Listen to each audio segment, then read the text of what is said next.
It has been, hasn't it, the big problem in the early days of his administration with that emergency statement to the House of Commons by the Home Secretary explaining both why she had leaked or sent, documents via her personal email half a dozen times, breaching ministerial code. She had to go and explain that. And then, obviously, this developing and worrying situation in Manston, in that that processing centre, where it has appeared that thousands of people have been kept there for more than 24 hours, breaking legal duties by the government, and the role of the Home Secretary in processing or not processing people.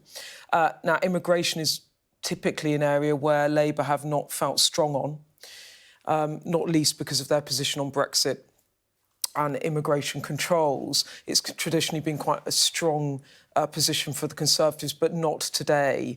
What you saw there was a Prime Minister being absolutely hammered on immigration policy. Keir Starmer really going for Rishi Sunak on matters of immigration. He criticised him over the processing of claims. At that point, there was an admission from Rishi Sunak that there hasn't been enough processing of claims. He said not enough claims have been processed of people coming over in small boats. You know, there's record numbers this year, 40,000 people already, and it's not even the end of the year.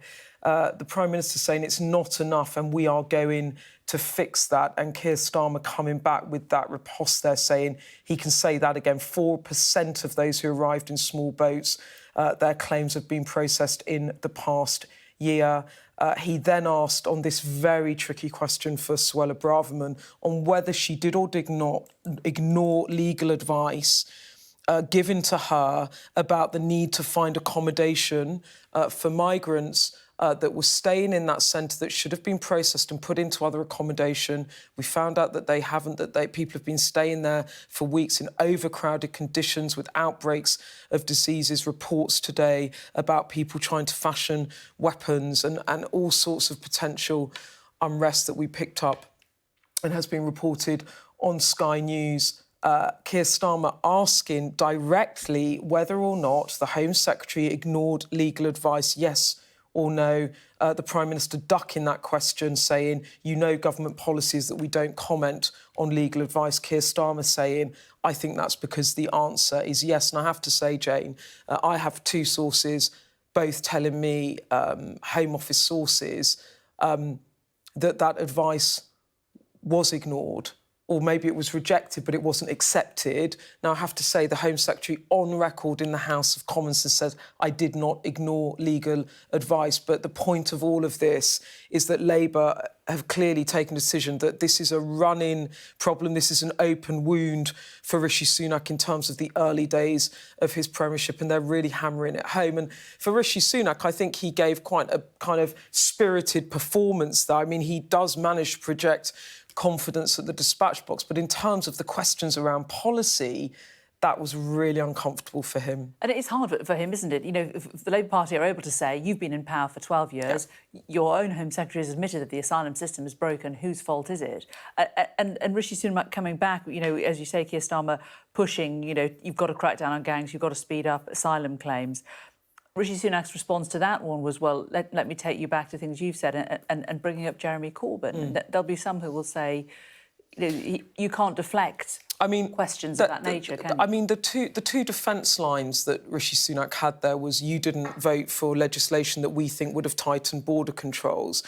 Of course, because of everything that's going on and the admission by the Home Secretary that the system is broken, that is not a particularly effective defence for a Prime Minister, but it's all he's got in that moment. In terms of the Corbyn attack line, what's happening in terms of kind of political attack lines between these two men now is that Keir Starmer is bringing up this issue of the grubby deal, as he puts it, between Rishi Sunak and Suella Braverman. The position that the Leader of the Opposition is trying to make is that you reappointed a Home Secretary for political reasons when there were reasons around conduct and reasons about competence that person shouldn't have been put back in the post. So this is the grubby deal. Now, Rishi Sunak's response to that, as you said, Jane, is to say, well, you're the guy that said Jeremy Corbyn was going to be a great Prime Minister, and I'm going to keep reminding you of that. Now, you could argue that because Jeremy Corbyn's not even a member of the Labour, but I mean, he's lost the whip, that is a blunt attack line. But I think that what is going on there is the Conservative Party obviously realised that that is a weakness potentially with voters for Keir Starmer. This is the guy that wanted a second referendum. This is the guy that wanted Jeremy Corbyn to be Prime Minister when lots and lots of voters did not. So I think it's a reasonable attack line for Rishi Sunak. I think the bigger issue for him is that he has a massive policy problem on small boats. It was exacerbated potentially by the remarks Liz Truss said about President Macron while she was Prime Minister. Is he friend or foe? Well, we'll see. That's not helpful if you're trying to do a deal. And I think there's other issues going on with Rishi Sunak at the moment. There's two things I would point out. One, he's U-turned again today. So he says he's not going to COP.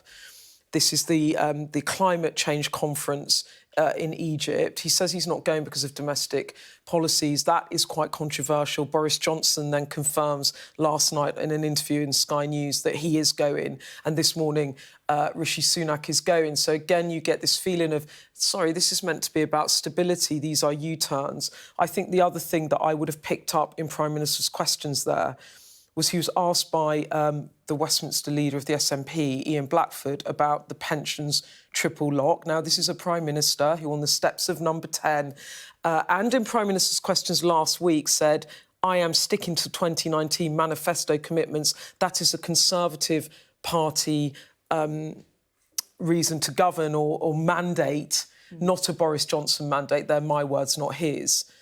And in Prime Minister's questions, obviously the triple lock, so you will commit to lifting pensions by inflation if it's the highest figure of wages, 2%, or inflation, and it is obviously very high at the moment. Will he commit to lifting by inflation? He would not commit, again in Prime Minister's question, saying it would not be right to comment on individual policy measures before the autumn statement. He said, I think everyone knows we do face challenging economic outlook and difficult decisions will need to be made. And then he said, I would say as Chancellor, my track record as Chancellor demonstrates fairness and compassion in everything we do. Now, maybe that's a hint that he will, but again, stick to what you said you would do. If it was a manifesto commitment, why is it difficult? And you said you're going to stick to that. Why not just commit to that now? Liz Truss did it 2 weeks ago. For the viewer, for the pensioner, it might feel like a government flip-flopping at a time when what Rishi Sunak really needs to do is project competence and stability.